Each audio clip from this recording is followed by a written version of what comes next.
Hello everyone, welcome back. Today I'm going to share with you my hottest musical hot takes. These are polarizing opinions that I'm sure will raise the ire of many, but you know what? I stand by them. I stand by them for now at least. It's never a good idea to be too stubborn, and I am open to differing opinions. Anyways, let's get to it. Hot take number 1, Gangnam Style is the most important song of the 2010s. Now, I'm certainly not saying that it is the best song, and it is definitely not my favorite song of this era, but I think that Psy's blockbuster hit paved the way for K-pop to become what it is now. According to my fairly limited and potentially incomplete research, Psy was the first Asian artist ever to crack the Western mainstream market. I mean, that song was everywhere, everyone knew it, it smashed numerous streaming records. I know I can't think of any other Asian pop star who had that kind of impact before him. I believe the success of Gangnam Style opened up the door for the worldwide phenomenon that is K-pop. The genre, and especially the digital presence of the music's fans, are undeniably a huge part of current pop culture. The song didn't just introduce a new genre to the mainstream, but also the culture of an entire portion of the world. How many other times has something like that happened in America on that level? The only other time I can think of is the Beatles ushering in the British invasion. So that's why I believe Gangnam Style to be the most important song of the 2010s. Granted, I am fairly detached from pop music, and I am very open to hearing the case for other songs taking that title. On to hot take number 2, bass solos are the worst. Now, before you leave me a comment referencing any of my fellow YouTubers who play the bass, let me explain my position. Bass solos are the worst.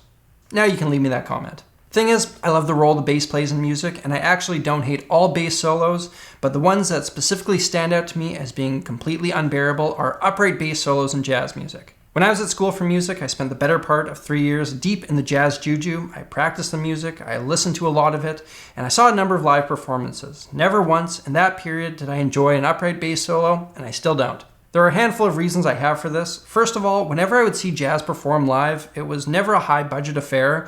The sound system wasn't great, and the band was usually engineering the sound themselves. When the bass is featured in that setting, it never cuts through the mix like, say, a sax would. You also can't sustain a note on the upright bass like you can on a wind instrument. To make up for this, bass solos often end up being super notey and busy.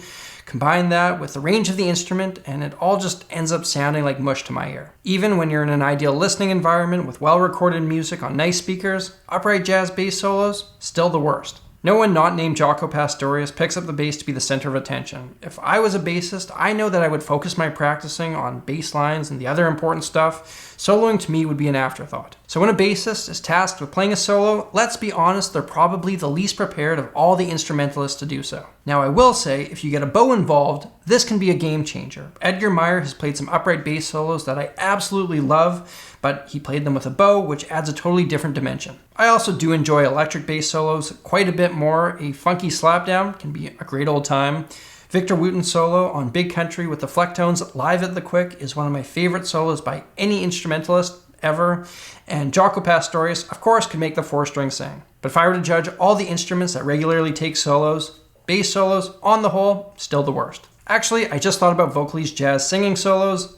Those are tied for the worst. My next hot take is that the Beatles are not overrated, but are rather very appropriately rated. This is a weird one because I'm really just agreeing with a common perception, which wouldn't make it much of a hot take, but whenever I do a Q&A or HUFO video, I get tons of responses about the Beatles being overrated. So I feel like this take in the general population wouldn't be all that hot of one, but with the audience that I've attracted, it seems to be, at minimum, fairly warm. It's often said that the Beatles are the greatest band of all time, which is a nearly impossible title to live up to, but I think they do. Now, when it comes to the Fab Four, I do have my biases. They're one of my favorite bands, but also their music has always occupied a very special place in my life. However, there are some less subjective elements we can look at. First of all, it's hard to deny the influence they had on the world. I didn't grow up in it, but people from my parents' generation can attest to how real the Beatlemania phenomenon was. One of the reasons that they had the success that they did was because in many ways they were unique. They insisted that they perform their own songs. They came across as relatable to many. They didn't seem manufactured. They were truly a group, not one guy backed by a group. Every album evolved from the last one. They pushed the boundaries of pop music. Their lyrics went deeper than many of their contemporaries. Things like this became normal after the Beatles, but they became normal largely because of the Beatles. If you look at their music, there's incredible brilliance in it that only comes out when you start breaking it down. They had a way of incorporating unconventional musical and production techniques that felt completely natural. See, it's not hard to make weird musical choices, but to do so and make it catchy and enjoyable to the masses is a feat that few achieve. One example of this can be found in Lucy in the Sky with Diamonds. That song alternates between a 3/4 and 4/4 time signature, which is something that never occurred to me before I started reading this book that analyzes the songs of John Lennon. Normally, a time signature shift like this would stand out like a sore thumb, but in this song, it fits effortlessly. There are countless examples of things like this in the harmony, the lyrics, the melody, the phrase length, the production, everything. But since it's so brilliantly crafted, it mostly flies under the radar. If this kind of thing interests you, I recommend this book, The Songs of John Lennon, which dives into this kind of stuff. I'll put up a link to it in the description. I don't think there ever has been a band or ever will be another band that has the kind of impact on pop music and culture that the Beatles had. The stars just happened to align that these four brilliant men came together and gave us some incredible music. I will also say this, if you don't think that Ringo is an incredible drummer, I would highly encourage you to reanalyze that opinion. That's my case for the Beatles being the greatest band of all time. The temperature of this take will depend on who you talk to.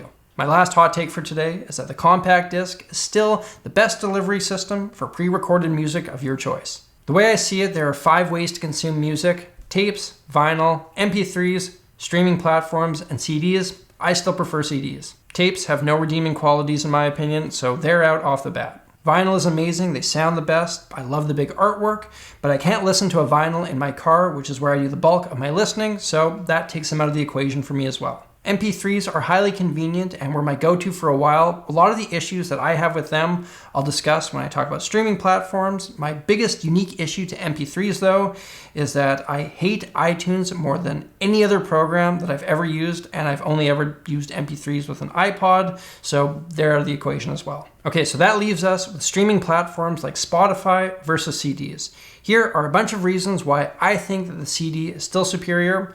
Granted, some of these are fairly subjective. First of all, I don't like having too many choices. When it comes to streaming platforms, I often feel overwhelmed.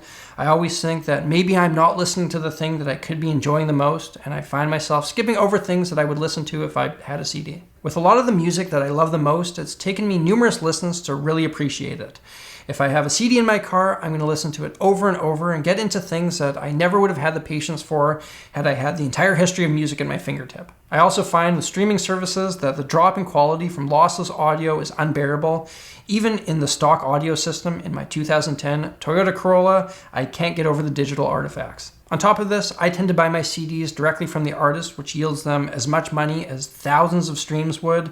It's better for my fellow musicians, even though CDs are a nearly dead technology. I also enjoy the physical product with the art, and it's cool to think that one day I can give my son my CD collection in the same way that my dad's records are sitting in my living room. Whether or not he'll have any interest in them has yet to be seen. Now that's not to say that CDs aren't without their problems. When they get scratched and skip, that's a truly horrible sound. It's getting harder and harder to find a CD player, but when you drive a 2010 Toyota Corolla that has no aux input, that's not a problem. They are less convenient and they cost more, so I can see how people probably wouldn't agree with me on this one. Okay, I should note that just as I finish this rant, that I looked this up, and you can change your Spotify settings to a higher quality stream.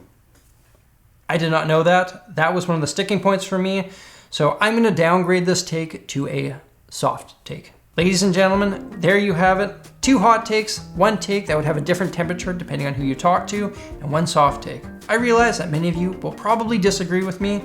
That's okay, we can still be friends, and I would be happy to hear why you disagree in preferably a respectful comment, but if you gotta go off, do what you gotta do.